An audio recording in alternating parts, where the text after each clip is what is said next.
प्रतिवर्ष यहाँ जन्माष्टमी के दिन ये कार्यक्रम होता है। पिछले 3 वर्षों से तो मैं आ रहा हूँ, उसके पहले से ही हो रहा होगा। तो आप लगभग बहुत सी बातें जानते हैं कि आर्य समाज भगवान श्री कृष्ण के किस स्वरूप को मानता है और साधारण समाज भगवान श्री कृष्ण को किस रूप में मानता है। एक पिता के 2 बेटे, एक बेटा पिता को उनके पास ही रहता, उनकी सेवा करता, और एक बेटा किसी कार्य के कारण बाहर रहता है, वो सेवा नहीं कर पाता।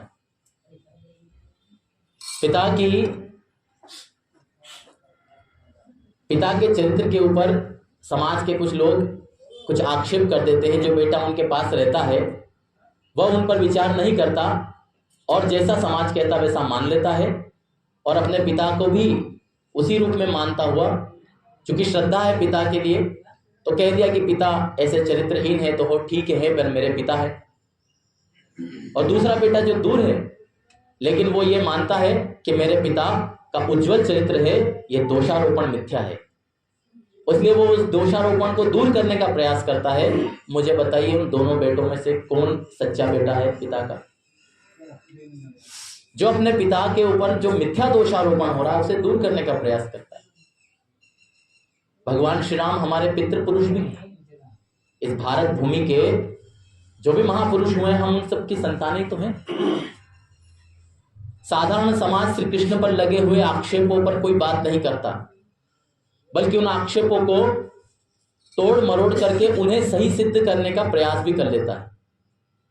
किसी ने कहा कि श्री कृष्ण तो लंपट थे, चोर थे, व्यभिचारी थे, तो समाज के लिए तब वो तो भगवान थे, भगवान तो सब कर सकते। लेकिन आर्य समाज ऐसा नहीं मानता। आर्य समाज कहता है कि श्री कृष्ण का चरित्र तुमने पढ़ा कहां से, सुना कहां से? उन कथावाचकों के मुंह से जिनका उद्देश्य धन कमाना है। भाई मुझे बताइए, अगर शिक्षा की बात कहनी तो क्या उसके लिए मुझे लाखों रुपए चाहिए आपसे?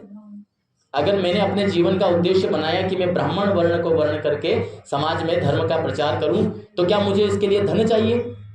अच्छा चलो मान लिया कि मेरा परिवार है, उसके लिए मुझे कुछ आवश्यक है, उतना मैं लूं। लेकिन क्या मैं 7 दिन आपको कुछ अच्छी बात बताऊं उसके लिए मैं 2-2 लाख रुपए, 10-10 लाख रुपए लूं? ये क्या है? ये व्यापार ही तो है। ऐसे लोगों के द्वारा बताए हुए स्वरूप को हम अगर मान के चल रहे हैं तो मान लीजिए कि हम बहुत गलत राह पे चल रहे हैं। हम श्री कृष्ण का चरित्र पढ़े कहां? तो भाई सीधी सी बात है, भगवान श्री कृष्ण का सबसे पहले वर्णन कहां मिलता है?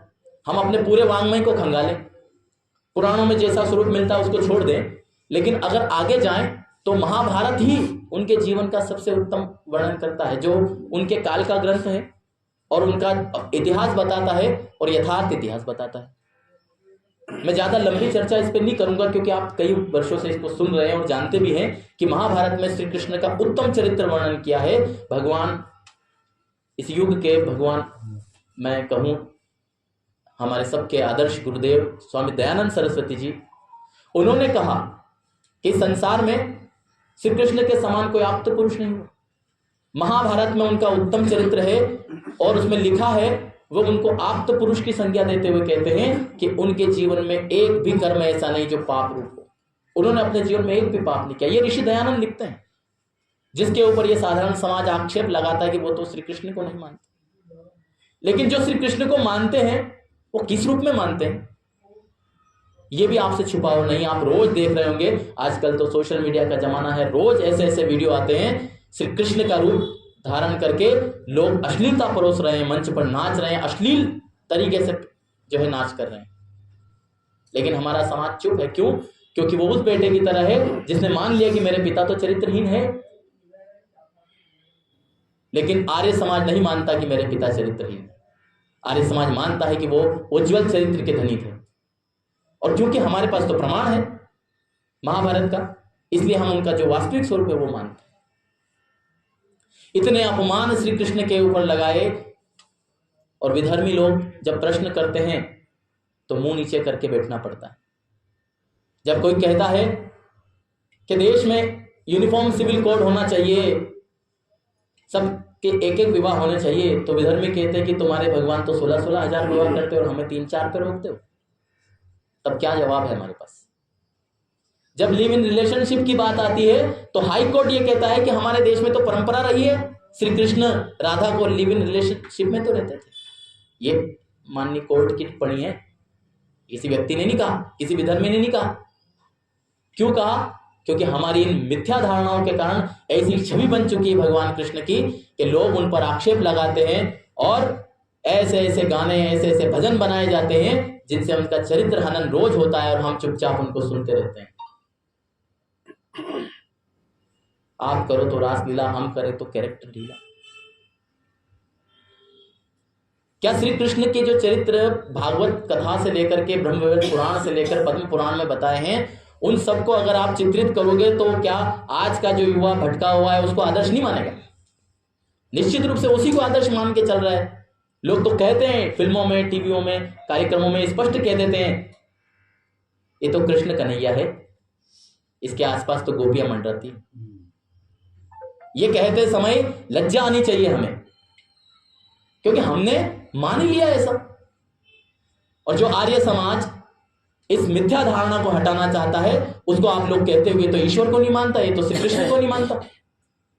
अरे आपकी मति में कितना भ्रम है, इस भ्रम को निकालना होगा, इस भ्रम को साफ करना होगा। और वो कब होगा? जब हम श्री कृष्ण का जो चरित्र महाभारत से पढ़ेंगे। ऋषि दयानंद ने जो श्री कृष्ण के ऊपर मिथ्या आरोप थे, उन पत्थरों को हटा करके जो दबे पड़े थे श्री कृष्ण, उन श्री कृष्ण के उज्जवल चरित्र को हमारे समक्ष रखा है। इसके पश्चात भी यदि समाज को समझ में नहीं आए तो मुझे बताइए इस समाज का क्या होगा? क्या ऐसे समाज को जो अपने भगवान का, अपने पूर्वजों का अपमान करता उसे कोई बचा सकता है? ये क्यों हानि हो रही है बांग्लादेश में, क्यों पाकिस्तान में मारे गए, क्यों भारत के बंगाल में, कश्मीर में, केरल में मारे जा रहे हैं? वो इसीलिए कि तुमने अपने महापुरुषों का अपमान किया है, उसका दंड तो भोगना पड़ेगा। न तुम उनके चरित्र पर को मानना चाहते हो, न तुम उनके चरित्र पर चलना चाहते हो, तो बताओ तुम्हें कौन बचाएगा? अगर बचना चाहते हो तो अब भी रास्ता है, अब भी रास्ता है कि हम लौट आए अपने पुराने सनातन धर्म की ओर, वेदों की ओर। उस ऋषि ने जो हुंकार भरी थी उस हुंकार को याद करें और सारे समाज को फिर से वेदों की ओर लाने का प्रयास करें, क्योंकि श्री कृष्ण वेदों के अनुगामी थे। गीता पढ़िए, आप महाभारत पढ़िए, श्री कृष्ण का चरित्र वेदों के आचरणों को जीने वाला था। यद अक्षरम वेद विदो वदंती विशंति यद्यतयो वीतरागः यदिच्छन्तो ब्रह्मचर्यम चरति तत्ते पदम संग्रहेण ब्रवीमि। श्री कृष्ण कहते हैं 8वें अध्याय में पढ़िएगा गीता की, और अर्जुन से कहते हैं कि अर्जुन मैं तुझे वो संक्षेप में बता रहा हूं जो वेदों के विद्वान बताते हैं, उस पद का, उस अक्षर ब्रह्म का स्वरूप बता रहा हूं। ओम इत्येक अक्षर ब्रह्म व्याहरन माम अनुस्मरन, उस ब्रह्म का नाम ओम है। ऐसे ही 17वें अध्याय में कहते हैं ओम तत्सदिति, ये भगवान का नाम है ओम। आर्य समाज क्या कहता है? आर्य समाज भी तो यही कहता है। अगर इस संसार में श्री कृष्ण का कोई सच्चा अनुगामी है, सच्चा अनुयायी है, तो आप विचार करके देखना, केवल आर्य समाज है। श्री कृष्ण को पढ़िए आप, गीता को। अच्छा, श्री कृष्ण को जाना तो मैं कह रहा हूं महाभारत गीता पढ़िए, और उसमें आप देखिए श्री कृष्ण गीता में कहते हैं सह यज्जा प्रजा सृष्ट्वा पुरोवाचः प्रजापति अनेन प्रसविद्वश्यमेषु अस्ति इष्ट काम दो, कि परमपिता परमात्मा ने सृष्टि की रचना के साथ ही, प्रजा की रचना के साथ ही यज्ञ की रचना भी करके दी, और कहा कि इस यज्ञ के द्वारा तुम देवताओं को प्रसन्न करो, वो देवता तुम्हें इष्ट कामनाएं तुम्हारी पूर्ति करेंगे। गीता पढ़िएगा 3रा अध्याय। आर्य समाज भी तो यही कहता है कि यज्ञ करो, यज्ञ से सारी कामनाएं पूर्ण होगी। श्री कृष्ण अर्जुन से कहते हैं, जब पहली बार श्री कृष्ण गीता में अपने शब्द बोलते हैं, पहले अध्याय में, दूसरे अध्याय में श्री कृष्ण बोलते हैं, दूसरे अध्याय का 2रा श्लोक पढ़िएगा। अर्जुन से कहते हैं कुतस्त्वा कश्मीलमिदं विषमे समुपस्थितम अनार्यम जुष्टम स्वर्गम कीर्तिम कर्म अर्जुनम। हे अर्जुन, ये असमय में तुझे ये कहां से मोह पैदा हो गया? ये आर्यों द्वारा आचरित किया जाने वाला नहीं है। आर्य समाज क्या कहता है? आर्य समाज भी तो आर्य का ही नाम लेकर कहता है। श्री कृष्ण भी आर्य शब्द का प्रयोग करते हैं, आर्य समाज भी आर्य शब्द का प्रयोग करता है। श्री कृष्ण भी धर्म की बात करते हैं, आर्य समाज भी धर्म की बात करता है। श्री कृष्ण भी कर्म की बात करते हैं, आर्य समाज भी कर्म की बात करता है। निठल्ला बैठने की नहीं कहता। आर्य समाज कहता है कर्म करो फल पाओ, भाग्यवाद के भरोसे मत बैठे रहो, ये आर्य समाज कहता है। और यही भगवान कृष्ण कहते हैं, मुझे बताओ यज्ञ दान तपस्यैव पावनानि मनीषिणाम। भगवान कृष्ण कहते हैं आर्य समाज भी तो यही कहता है, यज्ञ दान और तप करो, ये मनीषियों को पवित्र करने वाले। तो ये सारी बातें जो श्री कृष्ण कहते हैं वही तो आर्य समाज कह रहा। मुझे एक बात बता दो जो आर्य समाज की है और श्री कृष्ण की नहीं है, या एक बात बता दो जो श्री कृष्ण की है और आर्य समाज की नहीं है।